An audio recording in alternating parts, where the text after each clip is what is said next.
집을 이제 한 사람이 대여섯 채씩 들고 있는 경우들이 다반사다 보니까 우리 같은 경우는 집을 여러 채 있으면은 전세라도 놓고 돈을 이렇게 돌리는 경우들이 많은데 중국은 그냥 빈집 상태로 놓아두는 경우도 되게 많습니다. 다른 지역에 또 땅을 사가지고 거기를 분양을 합니다. 그 분양을 해서 또 선분양을 하면 거기서 또 돈을 땡길 수가 있고 그렇게 되다 보니까 중국 전역에 이제 공사판이 벌어지는. 여러분 요즘 중국 어떻게 보고 계신가요? 자립인가 고립인가? 일본에 잃어버린 30년을 중국이 가져가는가? 그만큼 안 좋은 얘기들이 많이 있습니다. 숨겨진 중국 이야기를 오늘 다 뜯어보면서 그 안에서의 기회도 있는지 같이 찾아보는 시간 마련했습니다. 이 특별한 시간을 위해서 처음 오늘 월부에 나와주신 분이 제 옆에 계세요. 신한투자증권 유진호 차장입니다. 어서 오세요, 차장님. 안녕하십니까. 너무 반갑습니다. 감사합니다. 중국 이야기라고 해서 네. 제가 또 중국 하면 빨강색 떠오르잖아요. 이제 빨간색 입고 왔어요. 오늘 주식시장이 올랐는데 더욱더 화사하게 이렇게 된 것 같습니다. 네. 우리 월부 가족분들이 유 차장님 너무 궁금해하실 것 같은데 자기소개 부탁드립니다.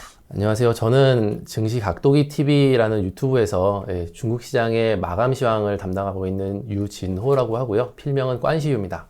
꽌시유님, 아무래도 중국 하면은 지금 중국 경제를 포괄하는 하나의 키워드 하면 많은 분들이 부동산 걱정 많이 하시거든요. 지금 부동산 상황이 어떤 건가에 대해서 짚어주세요. 사실 이제 중국 부동산 문제가 예전보다는 적게 나오는 것 같긴 한데요. 사실 문제는 여전히 이제 심각하고 진행 중에 있다라고 보여집니다. 특히 이제 중국에 있는 많은 민영 부동산 기업들이 이제 기존에 여러 건설 프로젝트들이 진행 중에 있었는데요. 네. 근데 이제 자금 문제가 생기면서 이미 중단된 사업장도 있고 근근히 이제 이어가는 사업장들도 있는데 이게 이제 문제가 되는 게 어떤 부분이냐 하면은 만약에 이 건설 사업장들이 무너지게 될 경우 여기에서 일하던 인부들의 이제 임금이라든가 하청업체들 건설 자재를 납품하거나 이런 기업들이 일시에 연쇄적으로 도산할 수 있는 우려들이 있습니다.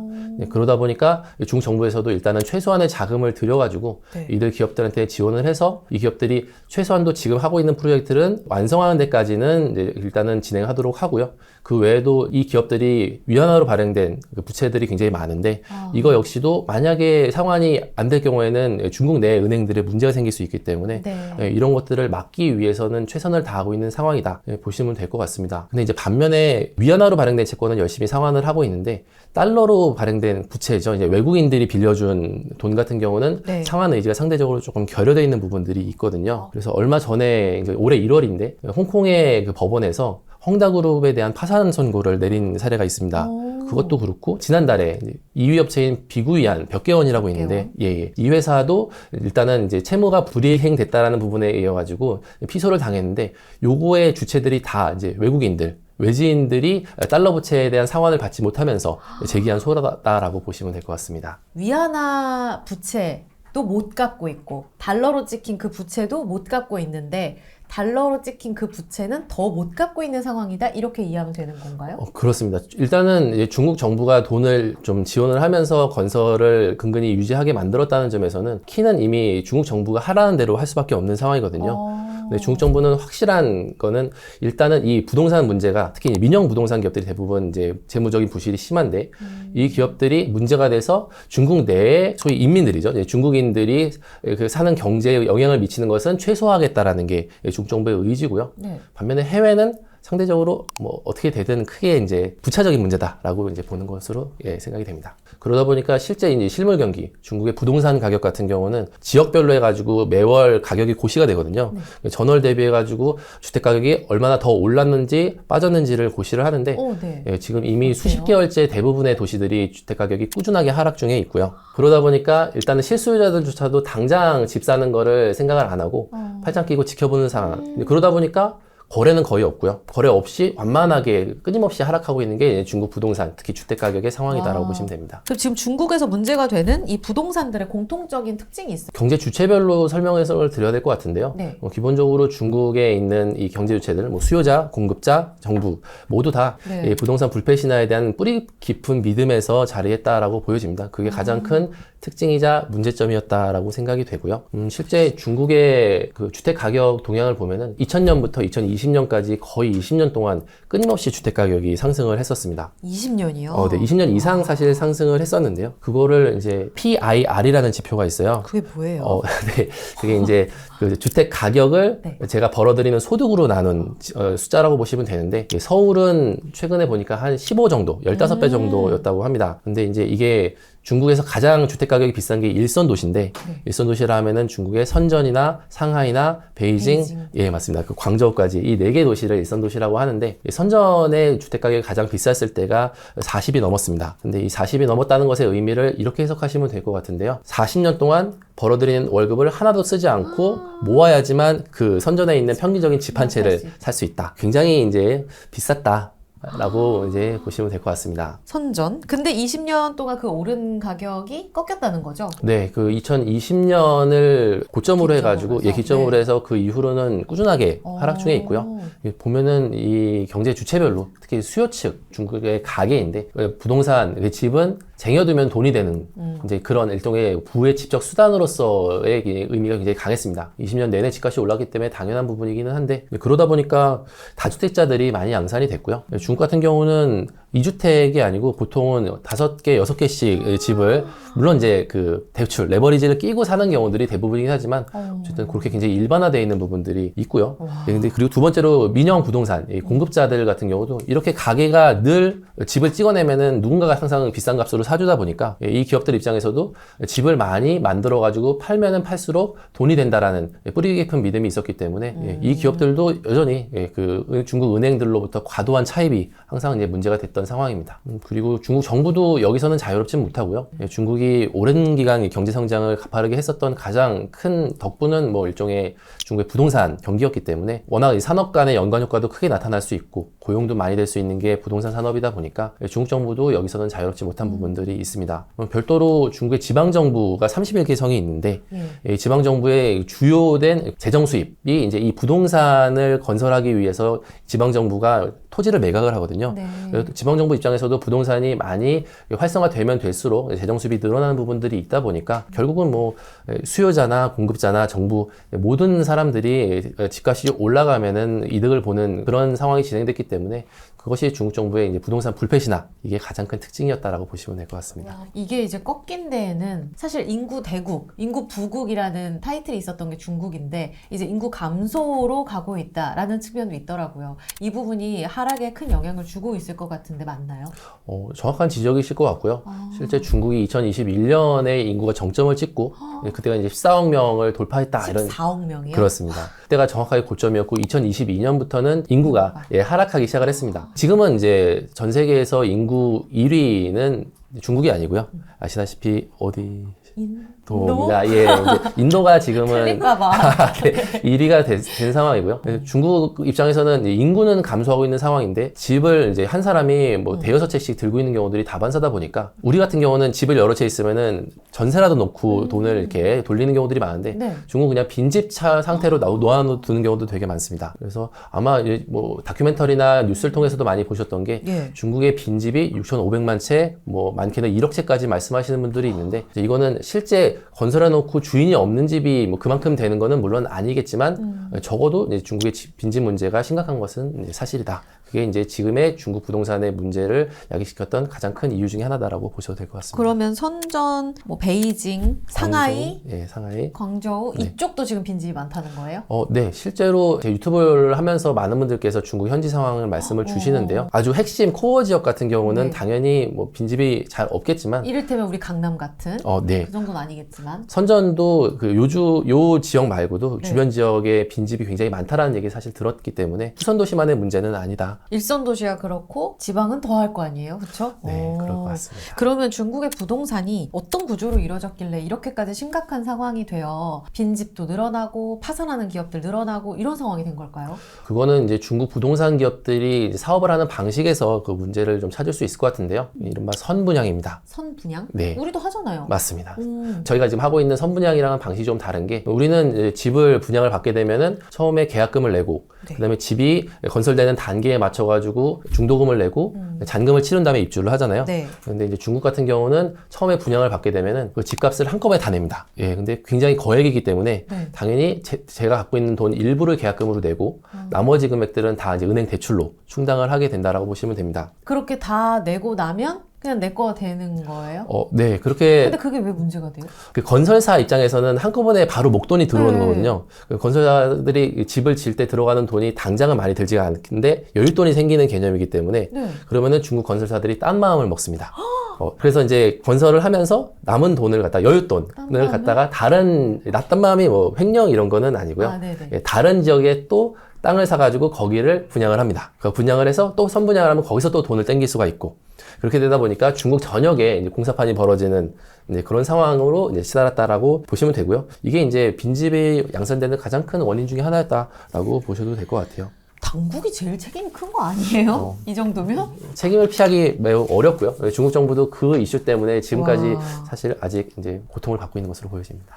정부도 일정 부분 책임 있잖아요. 지금 그러면 이 문제에 대해서 중국 당국은 어떻게 대응하고 있어요? 중국 정부가 2020년 들어와서 딱 극약 처방을 내렸었는데요. 바로 세 가지 레드라인이라는 것을 이제 밝혔습니다. 이 세 가지 레드라인 좀 어려울 수 있는데 자산 대비 부채 비율이 70%가 넘거나 순 부채 비율이 100%를 넘거나 아니면 현금 대비 단기 차입금 비율이 1이 안 되는 부동산 기업은 기존에 이제 은행 대출을 쓰고 있으면은 신규 대출도 물론 안 되는 건 당연하고요. 기존의 대출도 모두 다 일시에 상환을 해야 되는 조건이 달렸습니다. 근데 이제 문제는 앞서 말씀드린 것처럼 중국 기업들이 문어발식으로 전역에 다 건설판을 벌여놨기 때문에 이제 당장 돈이 한 번에 돈줄이 끊게 되면 공사들이 다 일시에 무너집니다. 그러다 보니까 이 건설사들이 큰 타격을 입으면서 문제가 생겼고 급기야 이제 2021년에 많이들 들어보신 헝다그룹이 이제 피치로부터 신용등급이 강등이 됐고요. 그것이 이제 중국의 부동산 기업들, 민영 부동산 기업들의 쓰나미가 이제 발단이 되었다라고 보시면 됩니다. 지금 중국 정부에서 운영한다는 화이트리스트가 있대요. 네. 저도 찾아보니까 부동산 융자 지원 리스트? 이게 뭐예요? 화이트리스트에 대한 설명부터 해주세요. 그 화이트리스트 설명하기에 앞서가지고 네. 이 중국 정부가 왜 화이트리스트를 발표하게 됐는지를 먼저 말씀드리는 게 좋을 것 맞아요. 같은데요. 아까는 좀 포기한 느낌이었단 말이죠. 네. 근데 이제 이렇게 그 헝다그룹 그리고 2위 업체인 비구이안까지 작년에 이제 채무 불이행 이런 뉴스들이 나오면서 여기서 문제로 끝나는 게 아니었고요.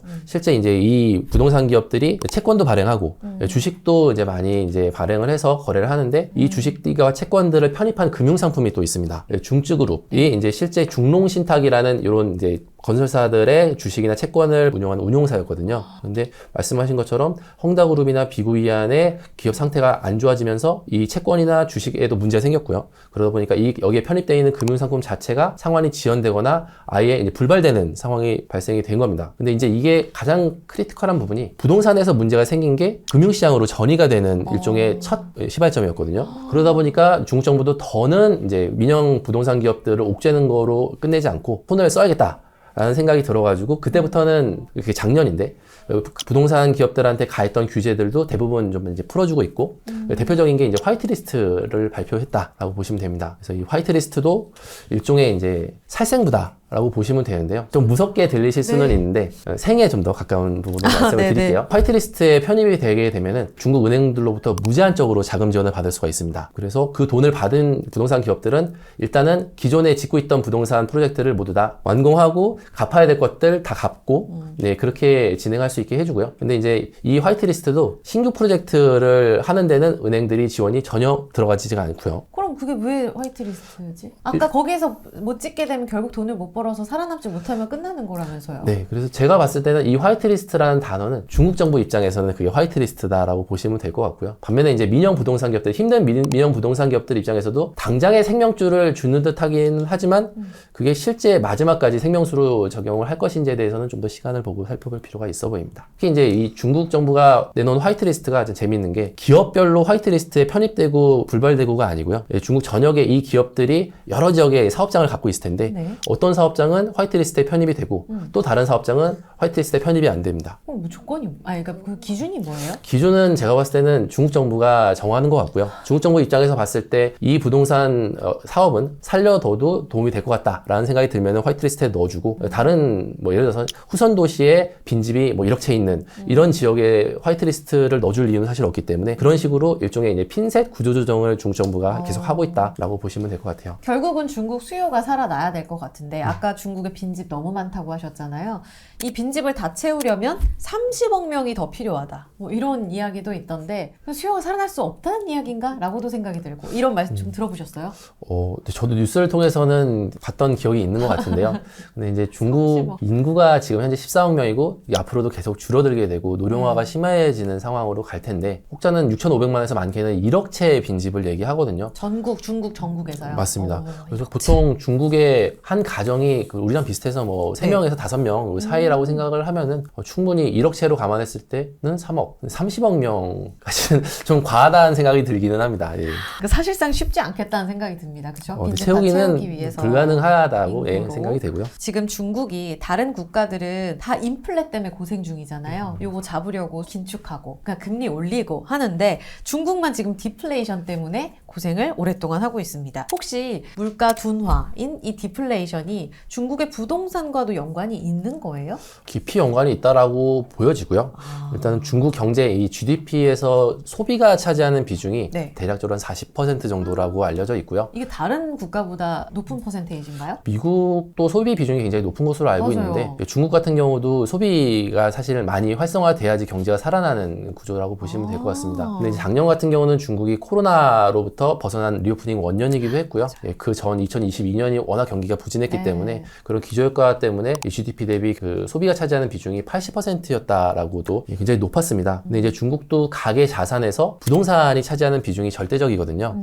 그러다 보니까 또 그러다 보니 심지어 이 부동산을 부채, 레버리지를 껴가지고 사는 경우들이 많기 때문에 결국은 집값의 변화나 시장 금리의 변화에 따라 가지고 이 가계가 소비할 수 있는 여력이 계속적으로 변동을 합니다. 근데 이제 문제가 되는 게 네. 중국이 2020년부터 3년간 코로나로 인해 가지고 특히 코로나를 또 봉쇄로 막았거든요. 그 상황에서 부동산에 대한 구조조정도 좀 심해졌고 그러다 보니까 부동산 경기 자체가 망가졌고 연쇄적으로 이제 인민들, 중국인들의 소비력 자체가 완전히 붕괴가 됐습니다. 가장 큰 문제가 중국인들이 부동산을 거래를 거의 안 하고 이사를 안 다니면은 여기에 연관되어 있는 소비가 뭐 가전이라든가 가구라든가 자동차 같은 내구재 큰 소비를 많이 해야지 중국도 공장이 돌아가고 경제가 활성화되는데 이거 자체가 좀 이제 둔화됐다는 게 가장 큰 문제고요. 그러다 보니까 중국의 기업들도 경기가 불안하니까 새롭게 물건을 찍어내기보다는 기존에 갖고 있던 재고를 소진하는 데만 급급을 했고 그러다 보니까 중국의 경제의 순환 속도 자체가 많이 느려졌습니다. 느려지다가 급기야 이제 작년 말에는 말씀하셨던 네. 소비자 물가 지수가 마이너스를 찍는 디플레이션이다라고까지 지금 얘기가 나오는 게 이제 현재 중국의 상황입니다. 그러면 차장님 관점에서 좀 부동산 계속 안 좋을까요? 사실 이제 중국 경제에서 부동산만 놓고 보면 아까 말씀드린 것처럼 집값이 꾸준히 이제 하락 중에 있거든요. 네. 그러고 보면은 사실 회복 기미가 요원하다라고밖에 드릴 말씀은 없습니다. 특히 이제 중국 정부가 좀 무리하게 이 부동산 부실을 터트려서 개혁을 작업했다라고 말씀하시는 분들도 많고 비판도 분명히 많이 있는데요. 다만 아까 앵커님 말씀하신 것처럼 중국이 이제 인구가 정점을 다달했고 노령화 문제 그리고 빈집 문제 30억 명이 있어야지 집 문제가 해결된다라고 그런 얘기가 나올 정도로 이제 문제가 심각한 상황에서는 중국 정부도 결국은 메스를 댈 수밖에 없는 상황이었다 이렇게 생각이 됩니다. 특히 이제 방만한 공급자들 민영 부동산 기업들을 다 솎아내고 중국의 가계 중국인들한테도 주택은 거주하기 위한 것이지 투기를 위한 것이 아니다. 이게 이제 중국말로 방주불초거든요. 이제 요 단어를 중국 정부에서도 끊임없이 계속 되뇌고 있는 상황입니다. 거기다 이제 지방정부의 주된 재정 수입이 부동산 판매, 토지 매각 대금이라고 말씀을 드렸는데 네. 요즘 얘기 나오는 게 그림자 금융 개혁이거든요. 더 이상 부동산에 기댄 성장하지 말고 그냥 지금 갖고 있는 부채들 상환하면서 구조조정에 힘써라라는 게 올해부터 중국 정부가 지금 지방정부한테 강조하는 내용이기도 합니다. 그래서 일단 부동산 구조조정은 중국 정부가 이제 단행했던 것들은 어느 정도 일단락은 된 것 같고요. 더는 여기다 메스를 대는 것 같지는 않은데 아무래도 상처가 너무 깊다 보니까 이 상처가 치유되는 데까지는 시간이 걸리는 것 같고 그러다 보니까 중국 정부도 이제는 팔을 걷어붙인 상황인데요. 중국의 이제 그 인민은행 같은 경우는 작년에 2차례 이미 금리를 인하를 했고 중국 정부도 여기서 이제 추가적인 부양책을 위해 가지고 힘쓰는 상황입니다. 특히 중국 정부가 최근에 많이 강조하는 게 임대주택 건설이거든요. 그러니까 집을 사는데 돈을 모으지 말고 네. 그 돈을 바로바로 소비해서 써라라는 게 이제 그 중국 정부가 중국인들한테 던지는 메시지고 일종의 이제 이 임대주택도 하나의 인프라 투자인데 나라에서 관리한 주택으로 맞습니다. 거기에 이제 돈을 내고 빌려서 살고 뭐 나중에 반납하고 약간 이런 개념으로 소유의 개념에서는 좀 이제 많이 바꾸려고 하는 게 중국 정부의 의중인데 크게 보면은 인프라 투자인데 최근에 중국 정부가 인프라를 강조하는 것도 이제 미래에 대한 불안이 강해지면 강해질수록 저희가 저축을 해서 대비하려고 하잖아요. 그렇기 때문에 인프라 투자를 확대해서 이 중국인들이 미래에 대한 불안을 좀 잠재우고 저축을 좀 줄이고 그거를 현재 소비로 쓰게 해가지고 중국 그 경제가 좀 이렇게 회복될 수 있는 회복 사이클로 갈 수 있게 하는 게 중국 정부의 보관으로 보여집니다. 근데 이 중국의 부동산 리스크를 볼 때 우리와도 좀 연관이 되어 있지 않나라는 생각도 들어서 영향을 준다면 어떤 파급력이 있을 거라고 보세요? 사실 한국 경제로 연관시켜서 말씀드리기에는 좀 고차원적인 문제다라고 생각이 되는데요. 네. 그럼에도 저도 이제 많이 듣는 게 우리나라도 집값이 너무 비싸다 보니까 네. 많은 젊은 분들께서 결혼을 미루고 출산을 포기하는 경우들이 많다는 얘기들을 듣습니다. 그래서 우리나라도 부동산 문제에 대해서는 뭔가 조치가 필요하다라는 생각은 드는데 앞서 말씀드린 것처럼 우리나라는 자유민주주의 시장 경제잖아요. 그래서 중국이 했던 것처럼 그런 과감하고 어떻게 보면 약간 무식한 그런 개혁을 하기에는 여러 가지로 애로사항이 크다고 봅니다. 일당 독재로 밀어붙일 수 있는 이제 긍정적으로 보면 힘이 있다라고 보여지는데 예. 지금 또 생각나는 게 얼마 전에 한국은행 금융통화위원회에서 우리나라 한국은행 총재님이 말씀하신 내용이 있습니다. 네, 우리나라는 집값이 다시 올라가 이렇게 과열될 수 있는 여지가 있다 보니까 금리 인하에 상대적으로 소극적일 수밖에 없다. 근데 이제 이걸 뒤집어 보면은 나중에 경기가 하강하는 사이클에 들어갔을 때 이거를 방어하기 위해 가지고 금리를 인하하거나 통화 정책을 완화할 수 있는 부분들이 필요한데 그때 우리의 집값 문제, 부동산 문제가 발목을 잡을 수도 있겠구나라는 생각이 들기는 했습니다. 물론 여전히 사실 중국도 부동산 가격 계속 하락하고 있고 그러다 보니까 이 중국이 진행했던 부동산 개혁 이게 연착륙 할 수 있을지에 대한 부분들은 아직은 미지수기는 한데 그럼에도 불구하고 일단은 중국이 다른 나라들이 가지 못했던 그 길을 먼저 지금 가고 있다는 점에서는 이 중국이 하고 있는 개혁이 어떻게 끝날 것인지를 옆에서 주의 있게 살펴볼 필요는 있다. 이렇게 생각이 됩니다.